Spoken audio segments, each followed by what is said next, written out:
So my name is Rob, as Genny said, and I kind of like to walk around while I talk, so I'm a little limited here, but I'm a real estate agent at eXp here in Birmingham, and I'm also a real estate investor, and I'm also a blogger, and this is the first time I've ever said that in public, that I'm a blogger. It's not something I ever really thought I was going to be. But I do have a blog. It's at robdrum.us if you want to check it out. If you like what you're hearing today, you can find a lot more there about the Birmingham real estate market, investing in real estate, and just kind of some random things that I just felt like writing about. So, what I'm going to talk about today is investing in real estate. And can I get some crowd participation here? Can I get all of y'all to stand up? I know I've been sitting a little bit. Can everybody stand up real fast? Because I just want to get some information. So, if you're all standing up, all right, now, if you're currently investing in real estate, if you have rentals or flips or some other strategy, can you sit down? So maybe a third of the room. So of the rest of you, if you're interested in investing in real estate, either now or at some point in the future, can you sit down, please? So, anyone left standing? Okay, so we had a little bit of a difference there. We had a little bit of a gap between people that are currently investing and people that would like to be investing in real estate. And what I think causes that gap is mindset. I think that gap is caused by what's between your ears and not so much any lack of skills or knowledge or even capital. As agents, we have all the skills and knowledge. You know, we know where a good deal, what's a good deal, we know the hot areas, we know how to work a transaction, we know how to finance a transaction, we know the people that can help us to do deals.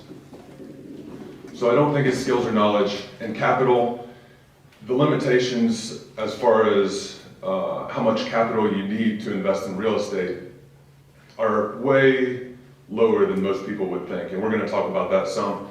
And I'm actually going to show you that in two case studies from deals that I've actually done that were really pretty low amounts of capital required.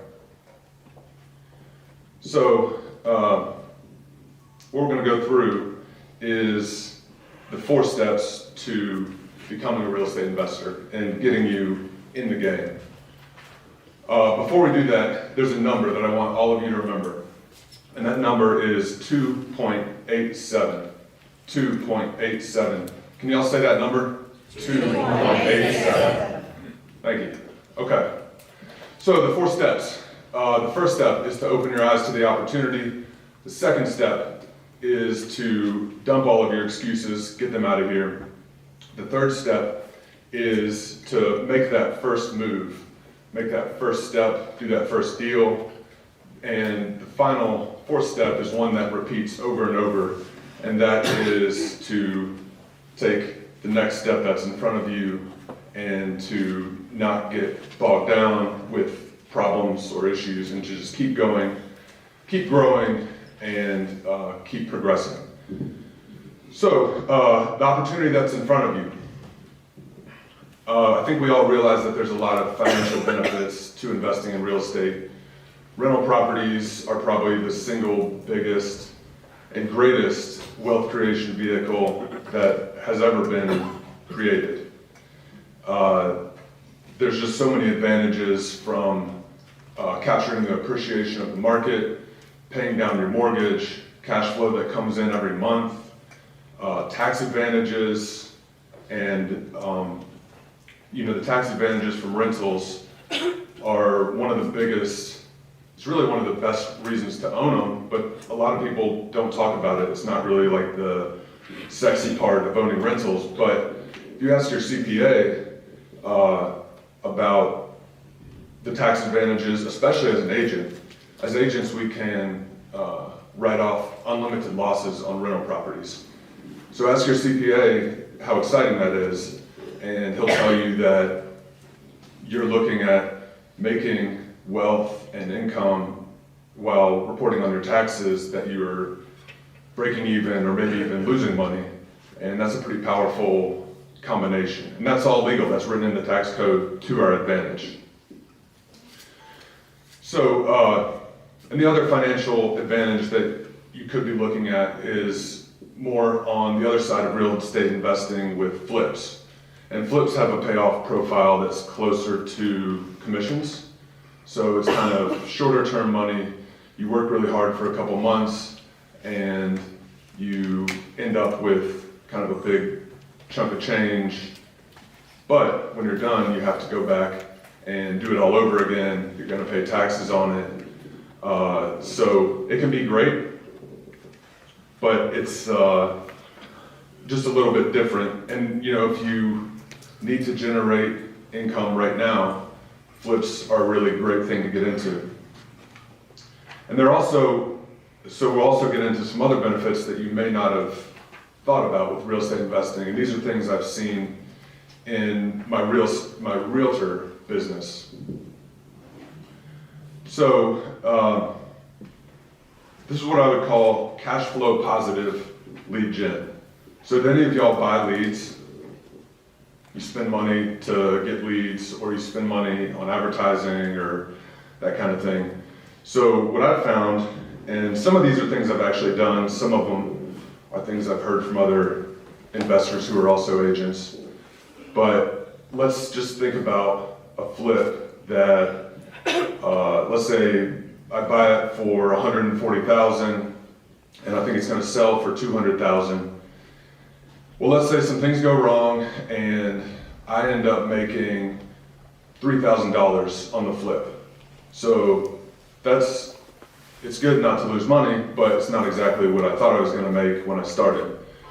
I might be a little upset about it. But if you take into account the fact that I was also the agent, so I paid myself a 3% commission, so that's $6,000. And you also, what I had as an agent was a beautiful property that's renovated, it's priced right, and I was able to generate buyer leads, seller leads. I was able to leverage that listing for my own business or for other agents that I work with. So you're looking at a lot of kind of good things that happen when you start investing. And what happens also is that deals lead to deals. And I think all of y'all have probably seen this in your realtor business, that you get one client that, you know, sends you referrals, maybe they work with you later on down the road, so that once you start that cycle, you continue to push it and it kind of builds on itself. And I've seen that when I've done investment deals, it has led to clients, which has led to more investment deals and partners, and just a lot of good things that come once you get started. And it puts you in the driver's seat as the investor.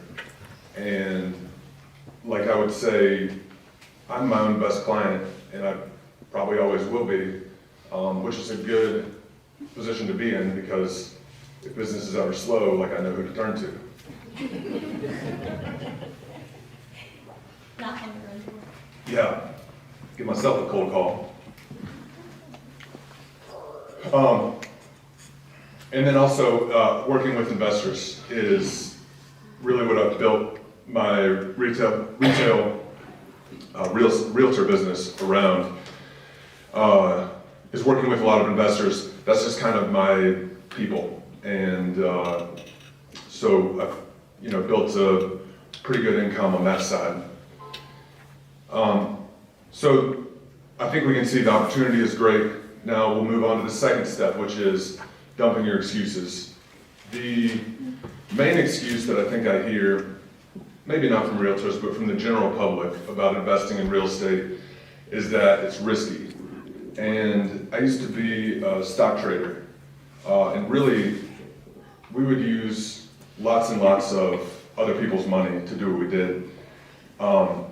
So not losing money is rule number one. Like if you ask Warren Buffett about the rules of investing, he'll say the first rule is don't lose money. The second rule is don't forget rule number one. And that's very true. So when you look at real estate in terms of consistent appreciation over time, it's very smooth. It's really a very smooth ride compared to other asset classes. And the volatility, I mean, it's really very small, especially in a market like Birmingham compared to nationally. But what is risky and what kind of contributes to giving real estate tarnishing the reputation of real estate as an investment, what's risky is debt. And if you don't understand your debt obligations, that's when you get into trouble.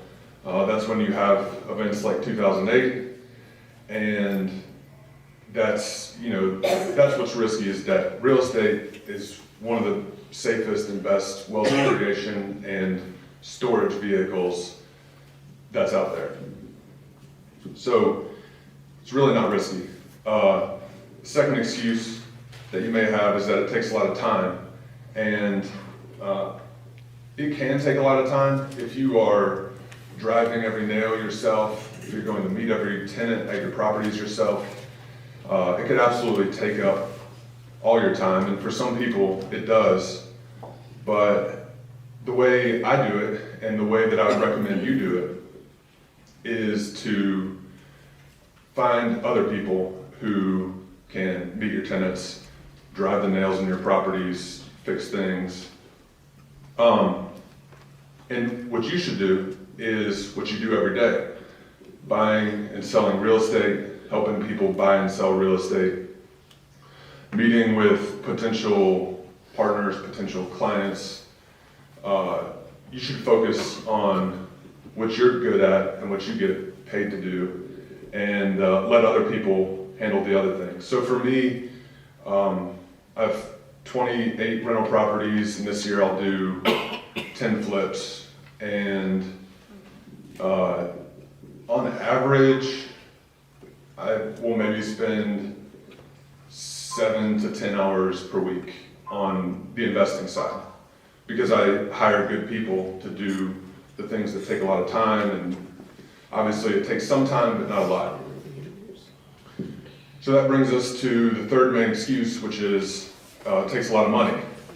And like you'll see in a minute here with these case studies, it doesn't take a lot of money. It does take some money.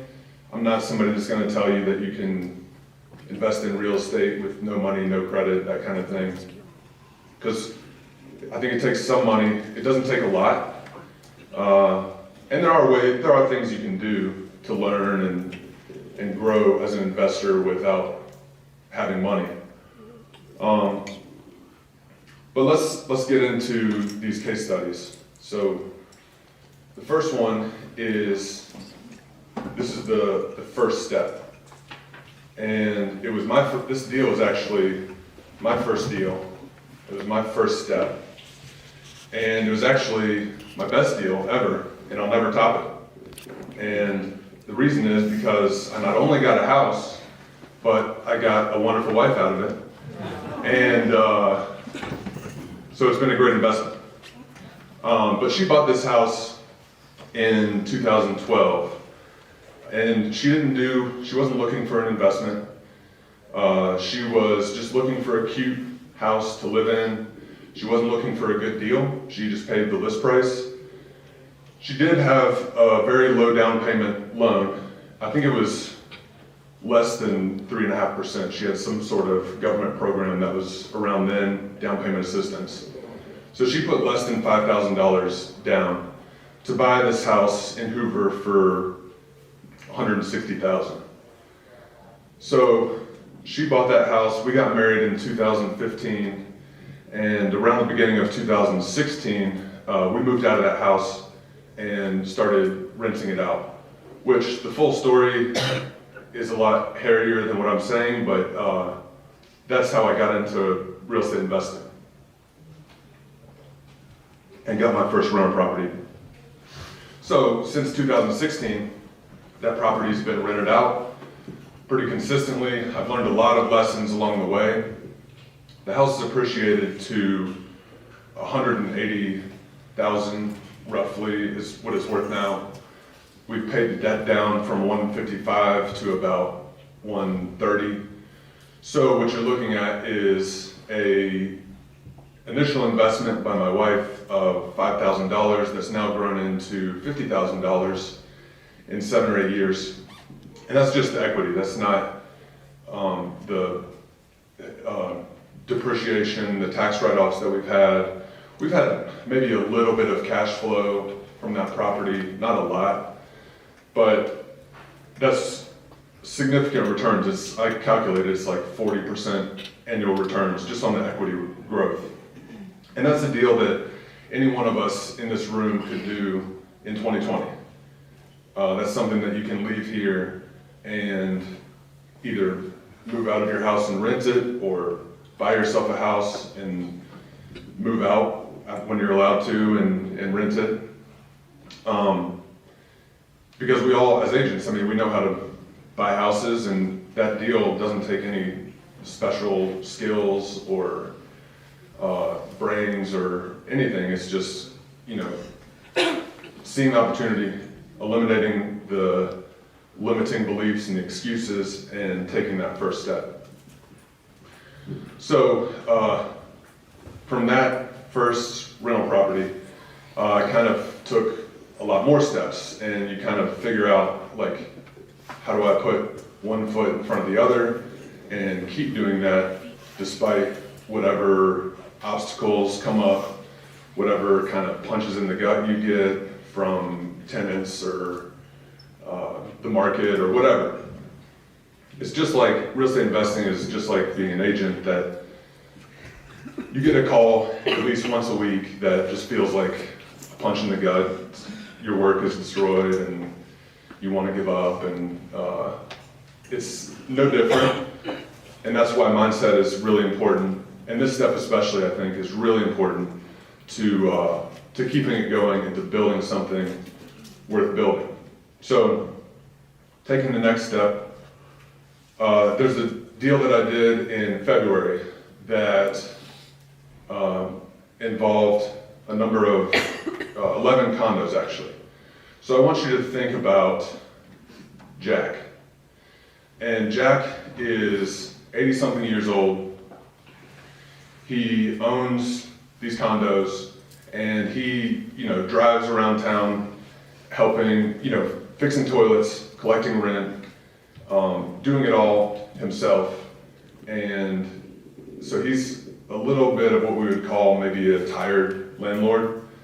The business has been good to him, but it's exhausting, and he's getting up there in age. Does anybody know someone like that? I feel like a lot of us know somebody that fits that mold. So I knew Jack, and I sold him 2 of the 11 condos he owned. And one day he called me and said, "Rob, I want to move out to the country, and I can't manage these condos anymore. Would you consider buying them from me?"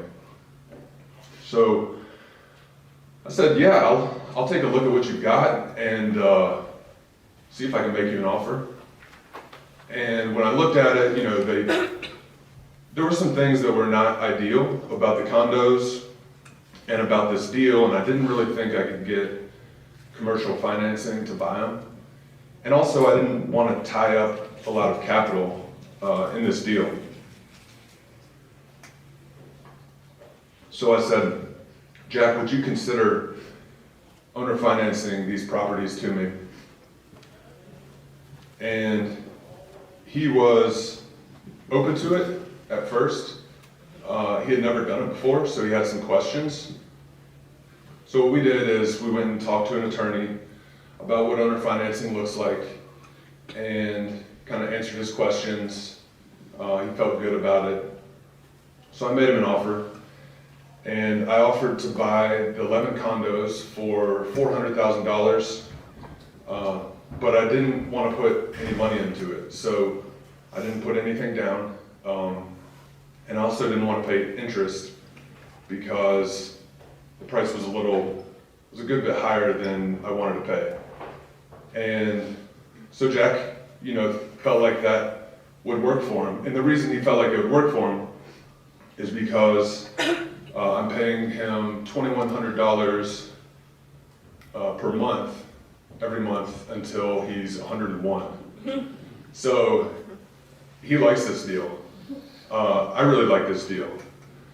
And the reason I really like it is, again, this one's a little tight on cash flow, but I'm getting all those other benefits from write-offs, depreciation, and I'm getting principal paydown of $25,200 every year, which works out to $484 per week of principal paydown, $69 per day of principal paydown, and $2.87, 2.87 of principal paydown every hour, of every day, of every week, of every month, of every year for the next 16 years.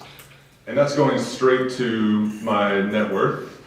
That's paying off these properties so that I'll own them free and clear in 16 years. That's happening right now. That's happening while I sleep, whether I'm working out or playing with my kids or selling other people real estate. No matter what I'm doing, that deal that I did 10 months ago that took about 3 weeks from contract to close is taking care of me and my family.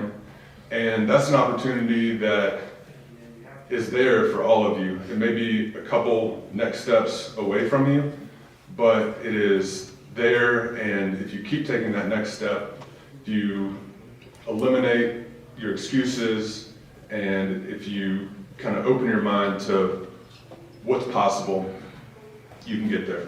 So, thank you.